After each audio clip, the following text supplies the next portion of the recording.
Je suis très heureux aujourd'hui de vous présenter une étude sur la retraite et notamment son évolution vers la retraite par capitalisation qui a été produite par l'IREF il y a quelques semaines et qui est sur son site, vous la trouverez aisément. Le constat, c'est que les systèmes de retraite par répartition, qui consistent à ce que les actifs cotisent et que leur cotisation aille immédiatement dans la poche des retraités, ce système-là, il ne fonctionne déjà plus et il va fonctionner de moins en moins parce qu'il y a une démographie qui n'est plus celle qui existait lorsque ces caisses ont été créées. Au lendemain de la guerre, quand ces caisses ont été créées, caisses de répartition, il y avait 5 actifs pour un retraité.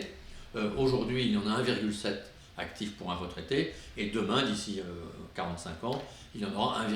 Donc ça ne marchera plus. 1,2, vous vous rendez compte, il faudrait que pratiquement chaque actif supporte un retraité, c'est considérable. Mais déjà aujourd'hui, donc ça ne marche pas, et d'ailleurs, seuls 66% des ressources des caisses de répartition sont financées par des cotisations. Le reste, c'est l'État qui abonde sous différentes formes. Et l'État, comme ça, en 2023, a versé par exemple 130 milliards d'euros à nos caisses de retraite pour qu'elles puissent servir les retraites, les pensions aux retraités. Donc ça ne marche pas. Alors pour que les actifs que nous sommes les uns et les autres, ou les retraités d'ailleurs, disons d'aujourd'hui et de demain, puissent être sûrs de recevoir une retraite et une bonne retraite, il faut passer à la capitalisation.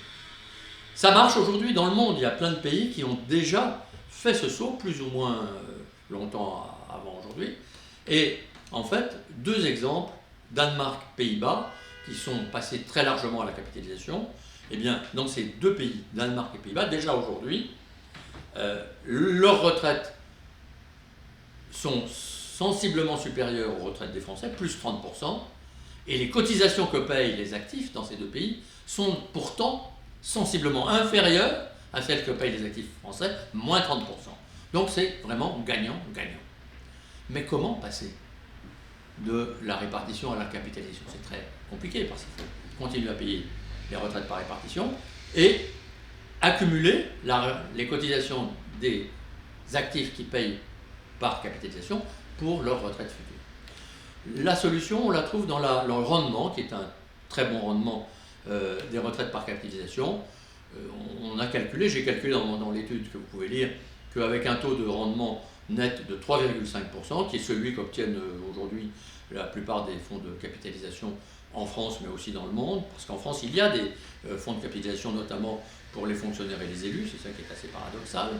Eh bien, avec ce taux de 3,5%, on arrive très bien à faire en sorte que finalement les cotisants puissent faire 2 parts. Une part, j'ai calculé à 13%, sur leur cotisation globale de 28%, 13% de leur salaire brut, pour continuer à servir pendant un certain temps, ce sera long, les retraites par répartition qu'il faut encore payer, et l'autre part, 15%, pour placer dans des fonds de pension, des fonds de capitalisation, qui leur rendront une retraite qui sera néanmoins, bien qu'avec une cotisation diminuée, sensiblement supérieure.